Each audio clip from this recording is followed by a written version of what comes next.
नाम से मुतारफ़ किया, उस पे हम काम कर रहे हैं।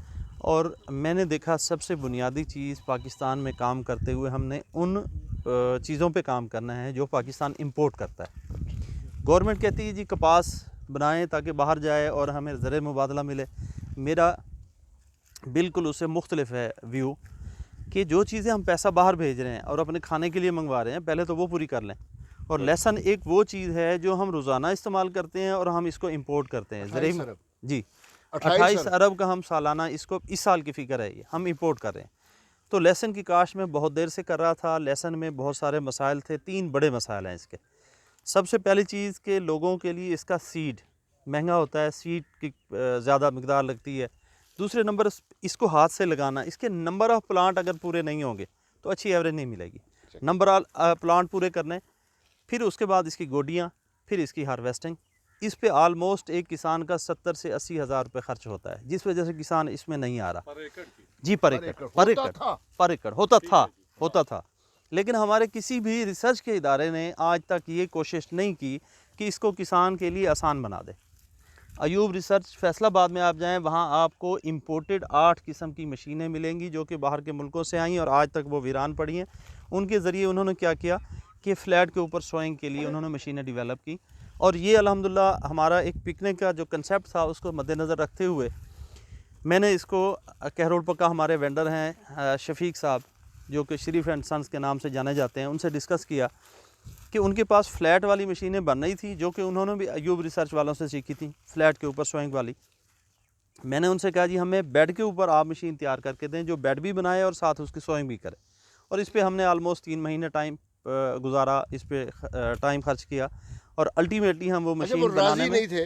जी वो राजी नहीं थे। हमने कहा यार आप हमसे पैसे ले लें, आप हमसे पैसे ले लें, नफ़ा नुकसान हमारा, लेकिन हमें डेवलप कर दें। मियाँ साहब की मेहरबानी। मियाँ साहब वहाँ बार बार जाते रहे और पहली मशीन जो है सर वो डेवलप होके यहाँ आई, इस फार्म पे आई। 10 अक्टूबर 2020 को हमने पहला ट्रायल यहाँ पे किया। 10-20 को यहाँ आई और यहाँ हमने उसकी सोइंग की। जी बिल्कुल ऐसा। और सबसे जो अहम चीज़ है ये देखें, ये जो बल्ब है आपके पास, आप कोई भी पाकिस्तान में लहसुन देखेंगे, लहसुन जब आप इसको उठा के स्टोर में ले जाते हैं और अक्टूबर में या सितंबर में इसको बाहर निकालते हैं, इसको ऐसे दबाएंगे वो अंदर से पिलपिला होगा। ये बेड कास्ट के ऊपर क्योंकि पानी हमारा दूर लगता है, सीपेज के हवाले से जो आपने वहाँ पे सवाल किया था, इसका दूसरा हिस्सा हम वहाँ पे डिस्कस करेंगे कि जो लहसुन आपका बेड के ऊपर काश्त होगा और इसकी बर्दाश्त जब हो जाएगी, इसकी स्टोरेज सबसे आसान है। इसका सीड आपको क्वालिटी सीड मिलेगा क्योंकि पानी जितना नज़दीक लगाएंगे लहसुन को, ये फूल तो जाएगा, इसका बल्ब हार्वेस्टिंग टाइम बड़ा बन जाएगा, लेकिन इसके अंदर जो हम कम्पैक्टनेस कहते हैं या मजबूती कहते हैं वो नहीं होगी क्योंकि इसको पानी दूर से लगा है। आपने देखा है कि अंदर तक इसका वतर कितना पड़ा है। ये वो सिस्टम है मल्चिंग वाला, जब हमने मल्च कर दिया और इसको अंदर तक हमने मॉइस्चर दे दिया तो लहसुन एक ऐसी चीज़ है जिसको बहुत ज़्यादा पानी नहीं चाहिए। हम इसको हमेशा पानी दे के मारते हैं जिस वजह से ये हमारी अच्छी पैदावार नहीं देता। तो अल्हम्दुलिल्लाह आज हम वो दिन आ गया है कि हम इसको हार्वेस्ट कर रहे हैं। पाकिस्तान में पहली दफ़ा रेस बेड के ऊपर मशीनी काश्त और मशीनी बर्दाश्त। फिर अगला जो मरला था इसको हमने निकालना कैसे, हाथ से निकालने में फिर आपकी 20,000 15,000 लेबर लगती है। ये मशीन हमने डेवलप की, इसके ऊपर 1,000 रुपये बामुश्किल ख़र्चा है पर एकड़ का और पीछे लेबर इसको इकट्ठा कर लेगी। और आगे 2 मशीनें और डेवलप हैं जो कि इसकी भूखें भी काटेगी। और दूसरी मशीन फिर इसकी जब तुरियाँ बनती हैं, इसको तोड़ा जाता है सीड के लिए, वो इसकी तुरियाँ भी बनाएगी और इसकी ग्रेडिंग भी करेगी, ब्रेक कर देगी। पिछली दफ़ा इसकी तुरियाँ बनाने का खर्चा हमें पता नहीं था। जब हमने इसको बल्ब को तोड़वा के तुरियाँ बनवाई तो जब मैंने कैलकुलेट किया तो 7 रुपये पर केजी हो रहा था। तो वो हमने इस दफ़ा उसको वो भी मिनिमाइज़ करके मशीन हमने अल्हम्दुलिल्लाह वो आ जाएगी। और अगर आपका 200 केजी लगता है 1 एकड़ पे तो 7 रुपये के हिसाब से 14,000 सिर्फ वो खर्चा है। 4 गोडियों का खर्चा है, इसको लगाने का खर्चा है, हार्वेस्टिंग के बाद हार्वेस्टिंग का खर्चा है। फिर ये 4 मशीनें जो हमने डेवलप की हैं अल्हम्दुलिल्लाह आपको सुन के हैरानगी होगी कि फ़ेसबुक के ऊपर हमारे जो वेंडर हैं उनका अकाउंट देख के सूडान से एक वहाँ से लोग आए हैं और उनका अभी आर्डर 8 मशीनें वो बनवा के कंटेनर में डाल के ले गए। करोड़ पक्का ये आज 3 तारीख को उनकी शिपमेंट जा रही है। यानी पूरी दुनिया में हमारी इस मशीन ने जो है अपना एक जगह बनाई है क्योंकि ये रेस बेड के ऊपर है, इसके ऊपर ख़र्चे नहीं हैं हमारे, इसके ऊपर खादें नहीं हैं, इसके ऊपर बीमारियां नहीं हैं, इसकी शेल्फ़ लाइफ अच्छी है। इसकी आप डेप्रिसिएशन देखिएगा, मैंने पिछले साल देखा है आम हमारा जो काश्तकार है जब वो लहसुन स्टोर करता है तो उसका 50% डैमेज हो जाता है वज़न, अगर बेहतरीन स्टोरेज है आपकी और आपका वज़न, इसका बल्ब डैमेज नहीं होता, आप उसको बेहतरीन क्योरिंग करते हैं, लेकिन आपका वज़न फिर भी 50% ख़त्म हो जाएगा टिल अक्टूबर। लेकिन इस बल्ब को आप तोल के रख लें, इसका सिर्फ 20 to 25%, अगर मौसमी हालात बहुत सख्त हो गए 20 से 25% इसका वज़न कम होगा। 20-25% हमने इसका वज़न बढ़ा लिया, 70-80 हज़ार वाले ख़र्चे हमने सिर्फ 10,000 में कर लिए। और सबसे आखिरी चीज़ कि इसका रेट आपको मार्केट में ये जब जाएगा, रेट भी आपको 10 से 15% ज़्यादा मिलेगा। क्वेश्चन करें आप। जी मेरा क्वेश्चन देखिए, फर्स्ट ऑफ ऑल व्यूवर्स, यहाँ पे एक फैक्टर बड़ा ज़बरदस्त इस्टेब्लिश हुआ। कुछ लोग डरते थे कि जी जो सीडर प्लांटर से सो किया जाता है, अगर वो प्रॉपर मिट्टी के अंदर ना गया तो उसकी डेवलपमेंट प्रॉपर हो नहीं सकेगी, क्योंकि इसको नेगेट किया गया था बाकायदा तौर के ऊपर, इसके ऊपर कुछ फोरम्स के ऊपर, और उन्होंने कहा जी कि जो आप हाथ से लगाएंगे उससे जो इसकी ग्रोथ ऑफ बल्ब है वो बेटर आएगी।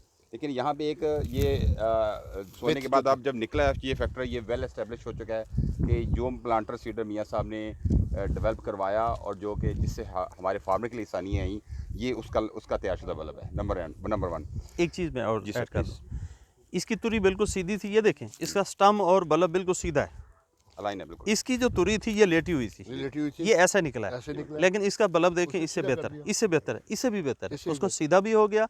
हमारे दोस्तों के बहुत सारे काश्तकारों के ये सवालात होते थे, जनाब ये लेट गया, ये तो उगेगा नहीं और ये तो बल्ब नहीं बनाएगा। ये आपके सामने, ये दोनों चीज़ें आपके सामने, ये देखें ये इस तरह है। क्यों इस तरह है कि इसकी तुरी जो है वो लेटी हुई थी। जी तो इसका कोई इतना प्रॉब्लम है नहीं। अच्छा, सेकंडली मैं एक चीज़ और करूँगा, जो मियाँ साहब ने बड़ा अच्छा पॉइंट बताया, ये इट्स वेरी गुड। आप इसकी जैकेट की देखें कि जो जैकेट की स्ट्रेंथ है वो बड़ी खूबसूरत है और इवन है, जुड़ी हुई है, और ये सिर्फ पिकनिक का कमाल है। गुंदी हुई है, अगर आप बुनियादी तौर के ऊपर जो हमारी ट्रेडिशनल कास्ट है जिसको फ्लैट पेड पे आप लगाते हैं, तो उसमें आपकी जो जैकेट की स्ट्रेंथ है वो ये नहीं आएगी। नहीं है। और मैंने कुछ लेसन को ऐसे भी लास्ट ईयर देखा है कि वो ऊपर से तो लेसन था, तो जब बल्ब को तोड़ा गया तो बीच में कुछ भी नहीं था, कुछ भी नहीं। खुल गया। क्योंकि बाकायदा, क्योंकि जब आप फ्लैट पे लगाते हैं तो आपको वाटरिंग, ओवर वाटरिंग स्टार्ट करनी पड़ती है और आपको फर्टिलाइजर का बेतहाशा इस्तेमाल करना पड़ता है, जो कि आर्टिफिशियल है। जी जी। तो मैं अक्सर दोस्तों सवाल करता हूँ मियाँ साहब के तसस की वजह से मैं कहता हूँ, अल्लाह पाक ने देखिए ज़मीन बनाई, ऑक्सीजन बनाई, हवा बनाई, लेकिन ये पॉसिबल है कि अल्लाह भूल गए, यार ये खाद नहीं मैंने बनाई, ये नहीं मुझसे बनी, ये इंसान बनाएगा। इस इज़ पॉसिबल, ये नामुमकिनात में से है। हमें सिर्फ उसको यूटिलाइज़ करना है, उसको लेने का तरीका नहीं आता। तो ये है बिनती। अच्छा, मेरे से दूसरा सर ये बताइए कि ये ऊपर क्या निकला हुआ है और क्या इसको कट करना चाहिए? ये इसके नहीं जी, ये इसकी स्कैब है जी। ठीक है। कोई भी दुनिया का पौधा, इंसान, जानवर अपनी आने वाली नस्ल के लिए काम करता है। ये इसका बीज है जहाँ से इसने अगली नस्ल चलानी है। इसका ख्याल था, जब हाँ इसका ख्याल था, पौधे का ये ख्याल था कि मेरी नस्ल वहाँ से बढ़नी जी, है। और इसकी जो इसका ख्याल है वो ठीक है, लेकिन ये इसका क्या है, हम इसको फ्रूट कहते हैं, इसका बल्ब कहते हैं, इससे इसकी नस्ल बढ़ाते हैं। बेसिकली ये इसका स्टोर बैंक है। कोई भी जो बल्ब होता है वो स्टोर बैंक होता है। आप देखें गाजर है, उसके नीचे गाजर स्टोर बैंक है, फूल उसका ऊपर होता है, बीज उसका जो अभी आप बात कर रहे थे ये भूल गया था, ये नहीं भूला था, हमने अपने मकसद के लिए इसको भुलवा दिया। इसको जब आप तोड़ देते हैं तो ये मैक्सिमम अपनी जो एनर्जी है उसमें यूटिलाइज करता है। तो और ये जो मैं बता, अगर ये नहीं टूटा, ये हमारी कोताही है, जी, जी। अगर ये टूट जाता तो ये बल्ब और ज्यादा स्ट्रांग नहीं, उसमें वजह है, ये जो वैरायटी है 756, ये अर्ली मैच्योरिंग वैरायटी है। इसका बल्ब निकलते निकलते ये मैच्योर हो जाता है। अभी जो हाँ जी, जो आपकी 756 है, ये गोल्डन फार्मी है, वो जल्दी बल्ब निकाल लेती है ऊपर स्कैब जो है, क्योंकि उसकी अभी हार्वेस्टिंग हो रही है। बुनियादी तौर के ऊपर ये इसका स्कैप है, ये कटा हुआ है। जी, ठीक है जी। ये कोई चीज़ अगर मिस हो गई है तो ये उसकी वजह से इस पे नज़र आ रहा है, लेकिन ये स्कैप आपने काटना होता है जब NS 756 लगता है। जी जी। तो ये इसका टूटा हुआ स्कैप मेरे हाथ में से तोड़ना है। लेकिन ये इसको स्कैब तोड़ना ज़रूर है। जहन में ये रखें कि स्कैब तकरीबन 35 टेम्परेचर जब प्लस होता है, स्कैब उस वक्त ये निकालता है। 35 टेम्परेचर जब होता है तो ये मेच्योर हो चुका होता है, इसलिए ये इसकी मैक्सिमम ताकत ये खींच लेता है और इसको स्कैब निकालने का मौका नहीं मिलता। लेकिन जीवन में नहीं, जीवन में नहीं, उसको दे रहा है। ये अभी हम देसी को जीवन में मोहतात रहना है। हाँ, उसका लाजम, उसका हाँ, वो अगर नहीं निकालेंगे तो उसका नीचे बल्ब भी खराब हो जाएगा। जीवन का, क्योंकि स्कैब निकल आता है 35 टेम्परेचर पे, बल्ब बना नहीं होता। अगर उसका स्कैब नहीं तोड़ेंगे तो फिर वो उसको खराब हो नीचे जाएगा। शिफ्ट करेगा। अच्छा, इसके अलावा जो हमारा गोल्डन फार्मी है, जो हमारा गुलाबी है, गुलाबी और गोल्डन फार्मी इस टेम्परेचर पे अभी मेच्योर हुए हैं, और ये हफ्ता पहले मेच्योर हो गया था, और आज हमारे दोस्तों की वजह से ये लेट हमने किया इसको, वरना इसकी हार्वेस्टिंग हफ्ता पहले हो जानी थी। गुलाबी और गोल्डन फार्मी ने मुकम्मल स्कैब निकाली है और उनकी हार्वेस्टिंग को अभी हफ्ता 10 दिन देर है।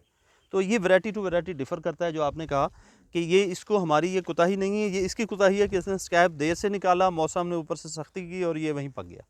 ये हार्वेस्टिंग से कितना अर्सा पहले इसको हमने तोड़ना है? ये हार्वेस्टिंग वैरायटी टू वैरायटी है। अगर इसके अंदर जब ये निकल आए, जो ही नजर आए इसको ख़त्म कर दें, जो ही नजर आए खत्म करने वाला है, एनर्जी ऊपर शिफ्ट करना शुरू कर देगा। क्योंकि इसका असल बच्चा ये है, इसके आने वाले नस्ल ये है, ये इसका स्टोर है, इसकी खुराक का स्टोर है।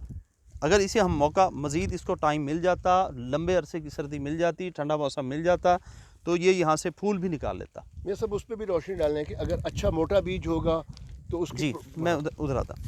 अब पहले मैं एक बात कर गया हूँ कि हमारी जो शेल्फ़ लाइफ है किसी भी सीड की, इसकी जो वेट की कमी है, या जिसको हम कहते हैं वज़न में कमी, जब हम स्टोर करते हैं, आम बल्ब जो आपको फ्लैट ज़मीन वाला या वटों वाला मिलेगा वो 50% डाउन करता है, और हर काश्तकार इस बात को कबूल करता है कि हमारा जो अप्रैल का वज़न होता है अक्टूबर में जाके वो आधा बचता है, लेकिन इसका 25% बचेगा। क्यों? वजह क्या है कि इसके बल्ब के अंदर जो मजबूती है वो फ्लैट वाला नहीं है, क्योंकि बेड के ऊपर वो मजबूती है। और इस साल हमने अपने तजर्बात में, हमारे ग्रुप्स में, हमारे दोस्तों के साथ जो हमारी डिस्कशन हुई है, हमारा फाइनल रिज़ल्ट ये है कि आइंदा साल जब हमने सीड लगाना है, उस सीड को हमने ग्रेडर बनाया है, उससे हमने ग्रेड करना है। मोटी तुरी मोटा बल्ब, छोटी तुरी छोटा बल्ब। इसमें आपको छोटे बल्ब नज़र आएंगे क्योंकि ये रैंडम लगाया गया था, और ये छोटा जो बल्ब है ये छोटी तुरी की वजह से। अगर ये देखें, अब इसको और इसको कैसे कंपेयर कर सकते हैं? इस पे हमारी लेबर उतनी लगी है, जगह हमने इसको उतनी दी है, इस पे अखराजात उतने हुए हैं, लेकिन अगर शुरू में आप टोटल 1 एकड़ के बीज को ग्रेड करेंगे, ये आपको अगर 5 मन निकलता है तो उसमें से ये छोटा मुश्किल आपका 20-25 किलो निकलेगा, लेकिन ये आपकी एवरेज को 20-25% डाउन कर देता है। इसलिए इससे हमने बचना है, क्वालिटी फ्रूट लेना है, क्वालिटी बल्ब लेना है, और क्वालिटी बल्ब के लिए हमने इसको ग्रेड करना है। अच्छी एवरेज ये बेचने के ये बेचना है, बेच लें, ये खाने के लिए काम आएगा, सीड के लिए काम आएगा। और ये अगले साल आपका ये वाला बल्ब अभी यहाँ से 20% निकलना है, जब आप ग्रेड करके लगाएंगे ये बमुश्किल 5% निकलेगा। और डॉक्टर साहब ऐसा होता है जब इसको ब्रेक करेंगे ना, तो इसमें जो क्लॉज निकलेंगी उसमें छोटी क्लॉज भी होती है, छोटी भी होंगी, छोटी क्लॉज हमने सेपरेट कर देनी, वो अलग करके और उसमें उसको आप मार्केट में सेल कर दें। और जो ये बड़ी क्लॉव्स हैं जो कि आउटर सर्कल की में होती हैं, सिर्फ हमने ये शो करनी है। तो ग्रेडिंग से मुराद हमारा यहाँ पे ये है कि जो क्लॉव्स को हम ब्रेक करेंगे, उसकी जो मोटी तुरियाँ होंगी सिर्फ वो शो करेंगे, बाकी जो बारीक तुरियाँ उसको हम सेपरेट कर देंगे, उसको हम ज़मीन के अंदर लगाएंगे नहीं, क्योंकि इसने टाइम भी उतना कंज्यूम किया, इनपुट कॉस्ट भी उतनी, लेबर उतनी, लेकिन इसका जो आउटकम है वो अब इसकी अगर हम परसेंटेज देखें तो ये बुनियादी तौर के ऊपर शायद 10% होगा। 3 मिल के भी इसके बराबर नहीं जा सकता, 3 मिल के भी। ये मशीन से होगा, ये मशीन आपको ग्रेड कर देगी। जो हमने इसके ये पत्ते और भूखे काटने वाली मशीन हमारे वेंडर ने इसको दी है, वो मशीन जब ये पूरा बंडल बना हुआ है जी 2 किलो का, मशीन में ऐसे आप डालेंगे, वो इसमें से मोटा अलहदा करेगी, छोटा अलहदा करेगी, एक और फिर जब तुरियां अलग करेगी तो वहाँ भी ग्रेडर है। तो जब इसको आप डालेंगे, जैसे हम आटे के लिए दाने डालते हैं, नीचे से आटा निकलता है, ऐसे एक मशीन बनाई है उन्होंने, उसमें आप सारी बोरी डाल देंगे, छोटा मोटा सारा लहसन आ जाएगा, और इस मोटे बल्ब के अंदर भी छोटी तुरी होगी, वो भी अलग करेगी। उसने सारे को ब्रेक करना है, छोटी अलहदा, दरमियानी अलहदा, मोटी अलहदा। तो ये 4 मशीनों का सेट सर अल्हम्दुलिल्लाह। और अल्हम्दुलिल्लाह इन 4 मशीनों के सेट के साथ इस वक्त हम गार्लिक की काश में मुकम्मल इसको मैकेनिकल बनाने में कामयाब हो गए हैं, और इंशाल्लाह मैं एशिया में तो मेरे ख्याल सर हम अल्हम्दुलिल्लाह, एशिया में तो अल्हम्दुलिल्लाह हम हो गया, सूडान तक हमारी मशीन ही जा रही है, यूरोपियन कंट्रीज को तो हम, और इंशाल्लाह मैं बड़े वसूख से कहता हूँ कि आने वाले 2 साल में पाकिस्तान लहसुन की काश में खुद कफील नहीं होगा, बल्कि इसको एक्सपोर्ट करेगा इंशाल्लाह। चलें सर।